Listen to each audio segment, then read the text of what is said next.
welcome to Turn the Page, the official podcast of the Syosset Public Library.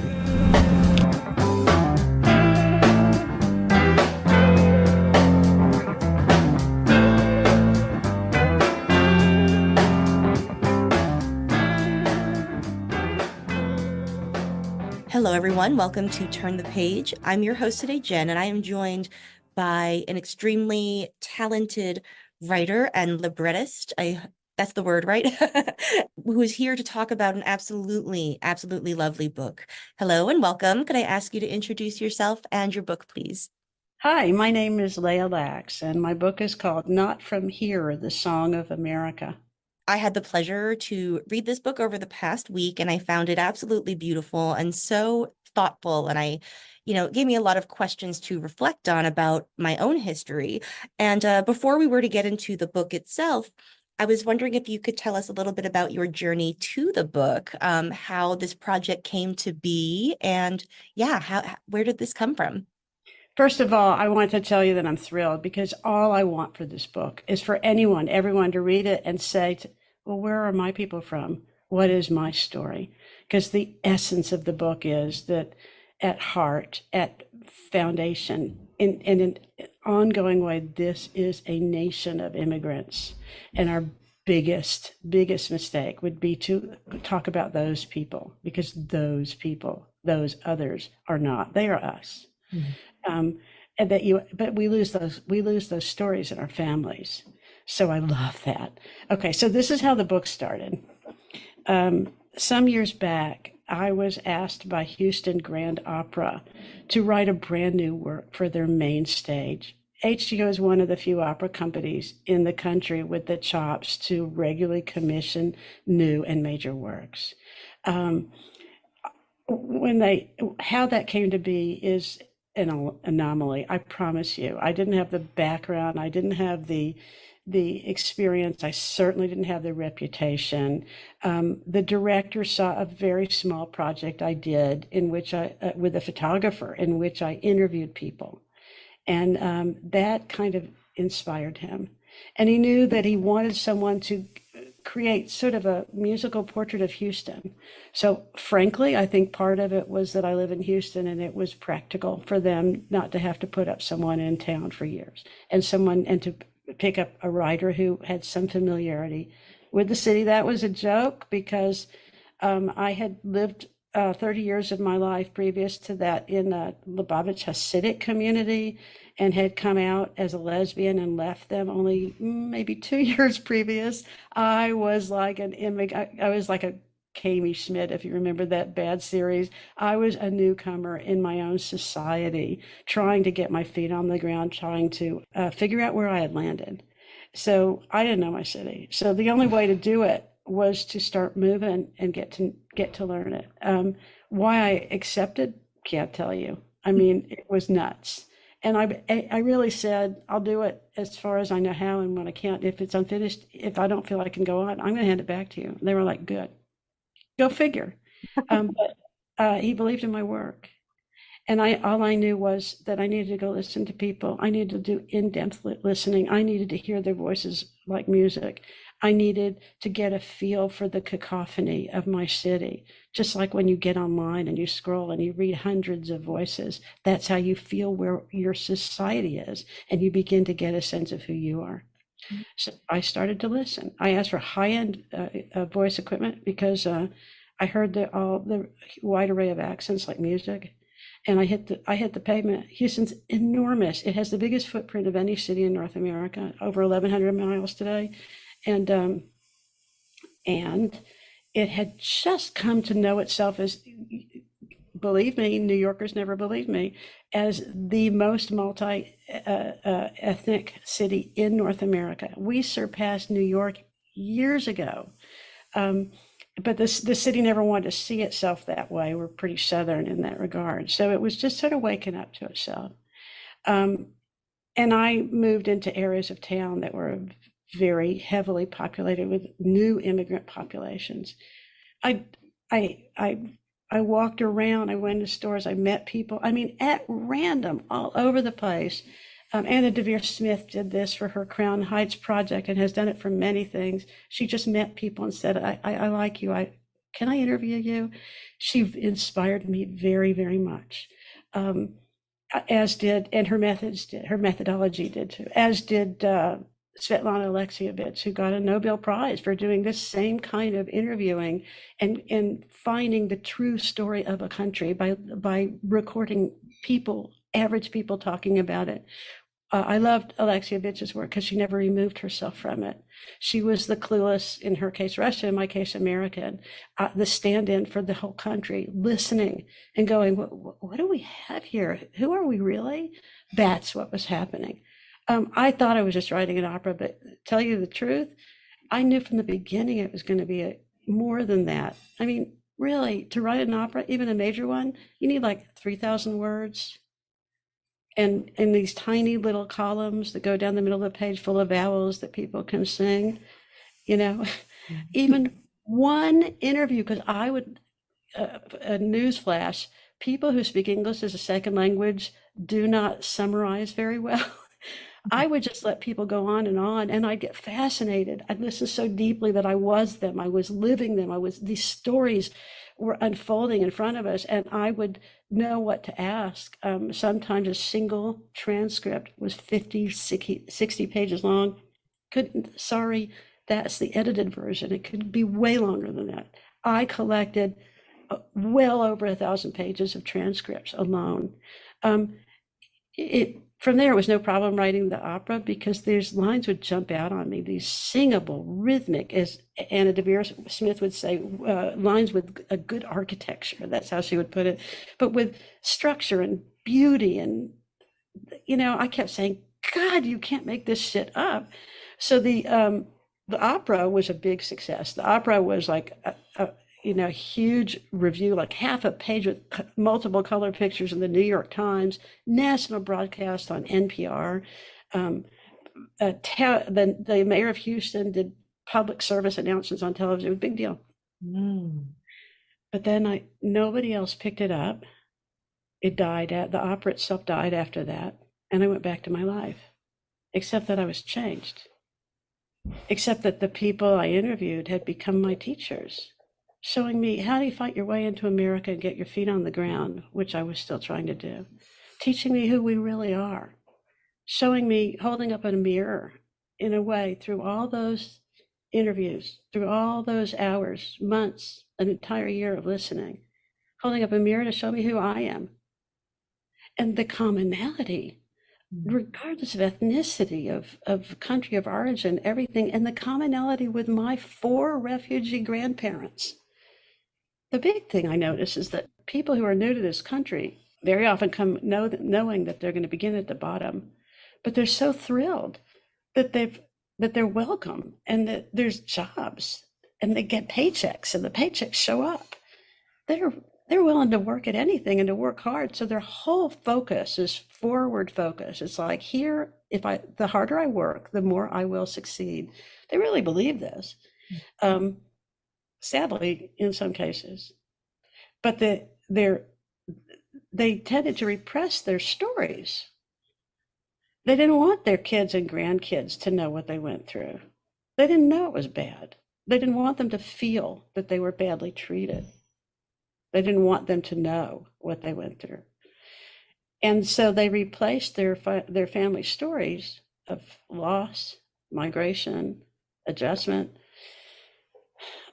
with hope in America.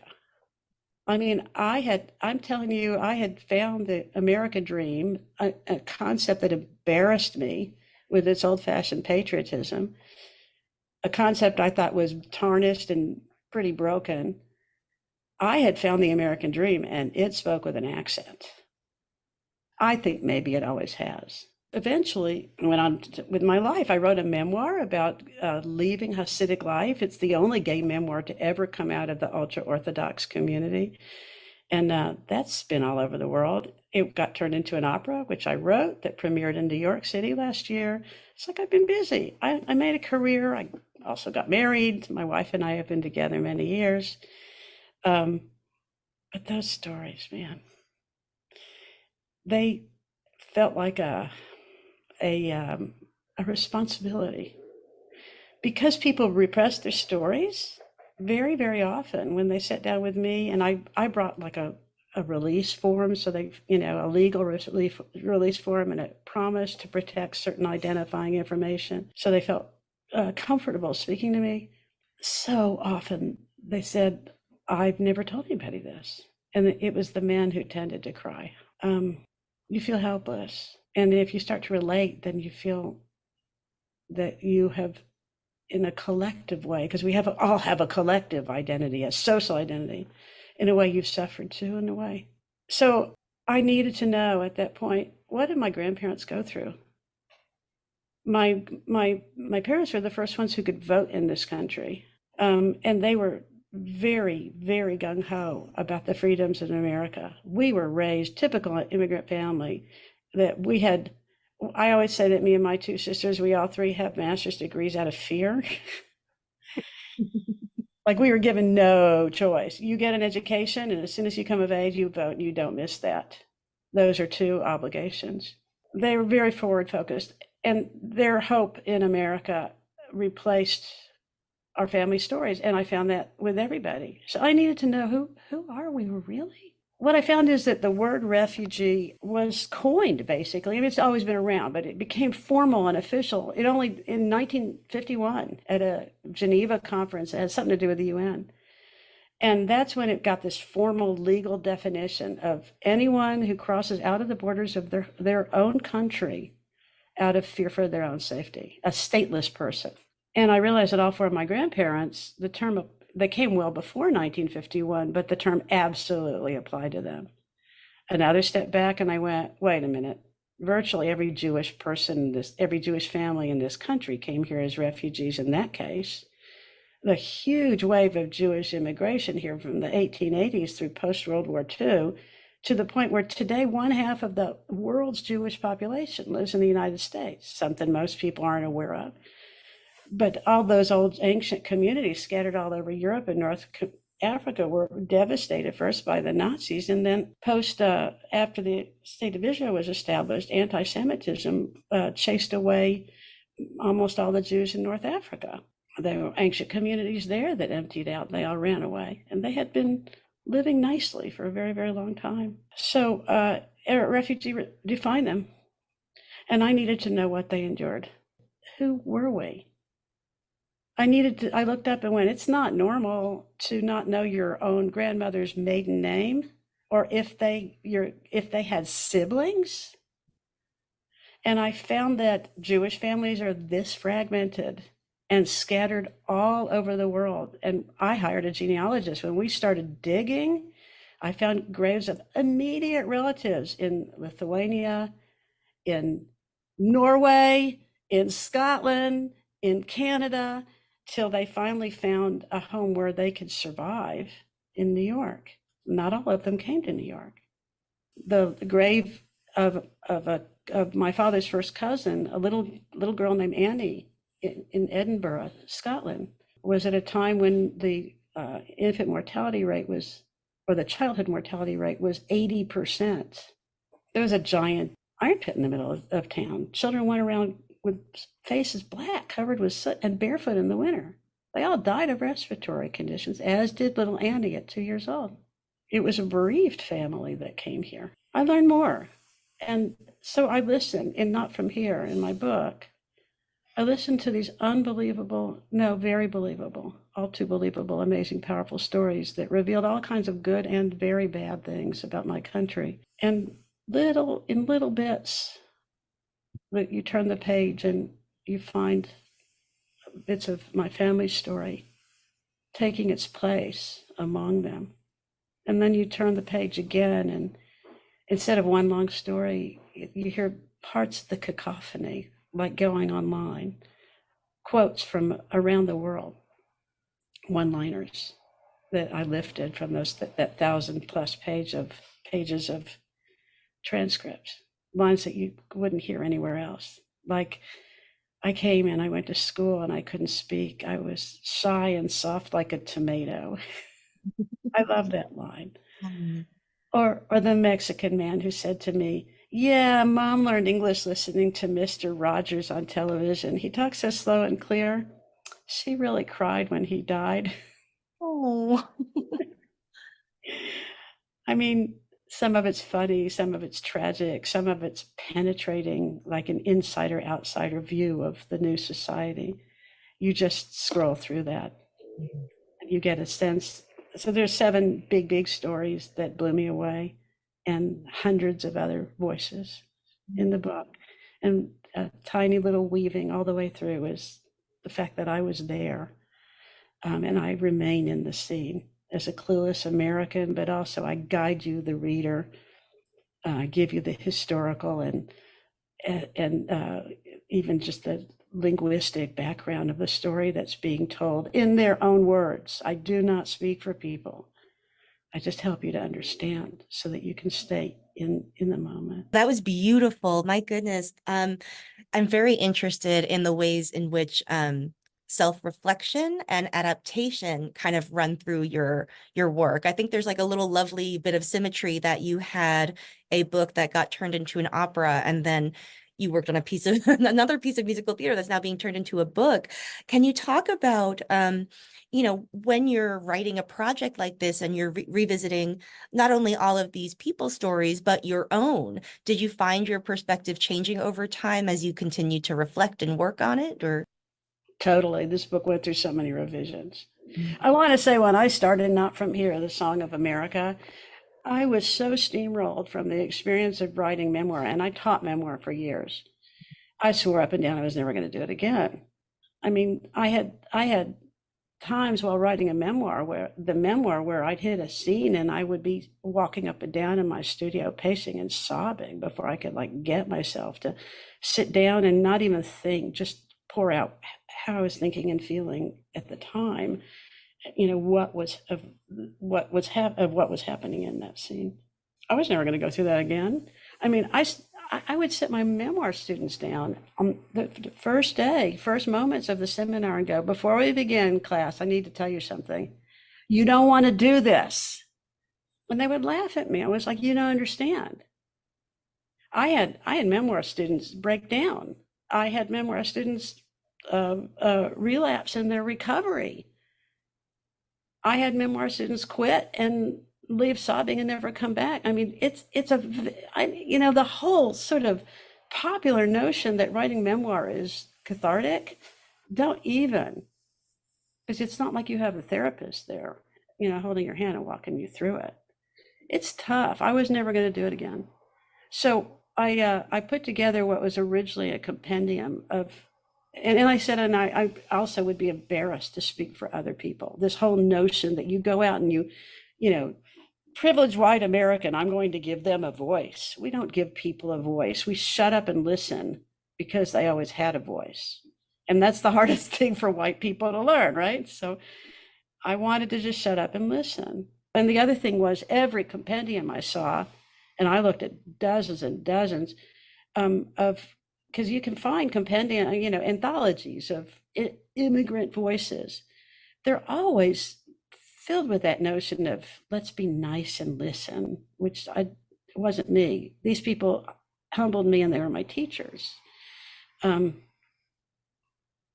they were also, the books were segregated.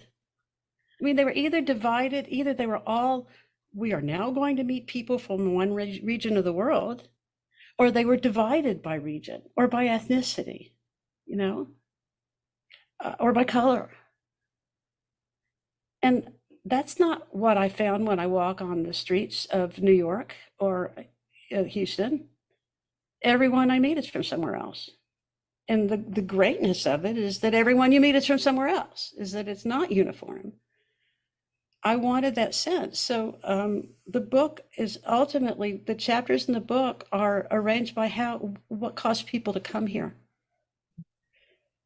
The biggest part, the biggest shock to me was I'd interviewed probably, I don't know, 50, 60 people before I looked up and went, what is going on here? Almost everybody I met came to the United States running away from wars that my country either caused or fed or fought in. Mhm. My country destroyed their homes, and then we open our arms and we take in, 2% of the people whose lives are destroyed. I was meeting people at random. And so the whole first section of my book is called We Fled Danger. It's like that. So there was that I didn't want to write a book that was like all the others. And I didn't want to group them like all the others. But even when I did that, it was just one story after another, like trains passing in a train window. And every editor who looked at it went, and what is the through line? What is connecting the stories? And they'd look at me and go, there's only one person that was present for all of it. So then I took the book away. I went to a friend's place in Mexico, and I really holed up. And I had to dig into myself memoir style and go, well, what was changing me? How was I feeling? What do I know now? How am I different? So to really answer your question, you have to read the book. But I can tell you, I'll never be the same. Mhm. I mean, I can tell you one key thing is that ultimately identity politics has done great things for our country because it's really heightened our awareness and our sensitivity and it shamed us into some degree of mutual respect. But it can go too far in the sense that it will go too far if we allow identity politics to divide us rather than unite us. And once I arranged these stories in my book and looked at them, where every story is someone from somewhere else, it hit me that we can't divide what I call hyphenated Americans by their individual identities when we look in the aggregate. Because if you look at immigrants and refugees as the number one, as the enormous gift to our country that newcomers have always been, because they come and rejuvenate our economy. They are why we are the number one economy in the world, and it will always be that way. But if you look at this group as undifferentiated, they're the majority of America. And then we don't look at immigrants and refugees and their descendants as a minority anymore. It's wrong. We are the majority. Is that hard in terms of identity politics? Sure, because anyone with a hyphenated identity, we do what I call we dance on the hyphen. Like, am I Jewish or am I American? Well, today I'm this, tomorrow I'm that. It's a hard balancing act. It's like being on a high wire, but that's okay. I really loved that phrase, dancing on the hyphen. And something that really struck me, I think, while I was reading is that the book is full of hope, but it is also very realistic about, like, as you were just saying, sort of the role that America has played in making these places unlivable, basically. And it really got me to reflect on that feeling of what it must be like to be rejected by the country that made your home country unlivable, that brought you to its shores, and that sort of less beautiful imagery of maybe like dancing on the border and not really belonging anywhere in the moment too. And that brings me to my question about your interview techniques, and when you're talking to people about these highly charged stories that they haven't told to anybody, how do you remain mindful in the moment of their well-being and your own? Like, how do you take care of each other and yourself? And I think I learned on the job, unfortunately. I wish I'd been more sensitive in the beginning. You read the book, so you saw that when I came out of the first major interview of the woman who I had to who inspired the opera project, who didn't have papers to live in this country. I had a delayed reaction to ask myself why.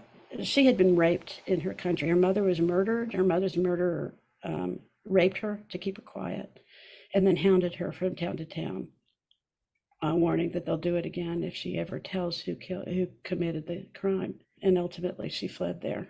And I don't know if she was in danger of being deported at the time that I interviewed her, and I'll never know if she's still here or not because she just disappeared. But at the end of that chapter, I sat outside of my car and had to ask myself belatedly, why is she telling us this? It was dangerous for her to tell her story. She had never told her story. She had not told her own husband.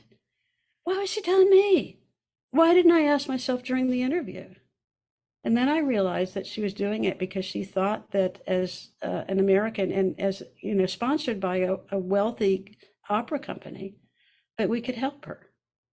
She was doing it because she thought we would pay the lawyers or, find a way. And we could not help her. They tried. They really, really tried. But immigration law had changed. There was little hope. And I resolved at that point to ask myself those questions going in, not afterwards. And in the book, you will read about that's not the only blunder till I figured it out. I resisted, I think, in the beginning because of the great deal of sensitivity you have to have. You really have to shut up and listen. You can't have just a goal of asking your questions and getting your questions answered. So one thing I did is I only asked open-ended questions. Tell me about X. And I started them from a very safe place, usually.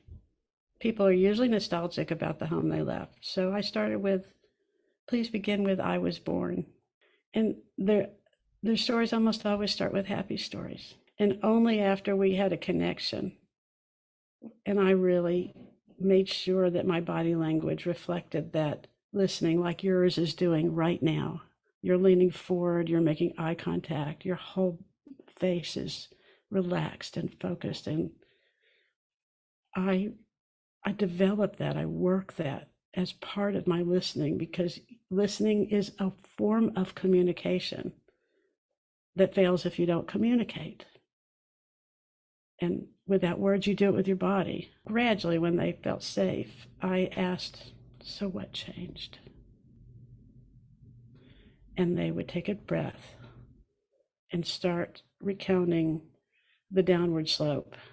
Because I'm telling you, nobody leaves their country and goes across the world and starts over, even if it's on a corporate jet for a high-end job, unless there's either something they need to leave or a very, very good and feasible reason to forsake their homeland to start again. It's always a beginning from the bottom, even regardless of your job. It really is. I mean, to leave your language, like even if, let's say you leave a country that speaks English, you're still leaving your language. There's a cultural language. There's gestures and figures of speech that people around you understand intrinsically, automatically. And there's always a web of connection that is your safety net. Besides having the sense that by birth and by nature, I am a part of this place. I own the very dirt beneath my feet, as did my people and my people's people, that kind of thing. Why leave that? There has to be dramatic reasons. And there was in every single case of every person I interviewed. So that's what I was leaning toward. And sometimes it could take an hour or two till we got there, till I could we were down to the heart of it. So I wanted to know why they left. And then I wanted to know what they went through to get here, which could be hell. Yeah. Like the young Vietnamese man who used to hang out on the dock outside his home just because the communist, the new communist society was so unbelievably intrusive. Those kids felt like people were A, breathing down their neck every single minute, watching every single thing they did, and B, they were under enormous pressure to inform on their parents and neighbors. And so they would go hang out on the dock, often all night long, because it was the only place they could just be teens without anybody around. But people were running away from that society then. And morning came, and they saw a family getting on a boat carrying packages. And they were laughing. They jumped from the bridge down into the water, and they swam over to the boat that was tied up and climbed on because they wanted breakfast. They just swarmed the boat and said, "Is there food?" Because, they saw the packages. And then the boat started pulling out. And they thought it was a joke until they start passing the mountains that rim that little bay. Nobody ever took a fishing boat past the mountains. And the guy said, we're never going back. If we do, they're going to kill us. He was 13 years old. He didn't have shoes on. He never saw his mother again. He sobbed like a baby telling me this story. This middle-class man who works as a chiropractor very successfully in Houston. Never saw her again. That's just one example. The book is really full of equally moving and reflective pieces. And it really is, I think, extremely eye-opening to encounter the commonality in these stories, and I think that when you think of your own family history as you do, it makes it a lot harder to view these people as terribly different from yourself, and I think that giving us a book that does that is a really lovely gift. And, I want to thank you for coming to talk about it and for sharing this book with us. You've touched on it exactly. I no longer felt that I was part of a tiny minority. I think I felt truly American for the first time. And thank you. It's been a wonderful experience connecting with you today. Thank you. Okay, listeners, it's now your turn. You're going to go check out Not From Here, The Song of America. By the time that you hear this, it will be available. So please go to your favorite library or independent bookstore, wherever you like to get books. Thank you so much for joining us. It's now time to close this chapter. It's time to close this chapter of Turn the Page. Join us for the next episode.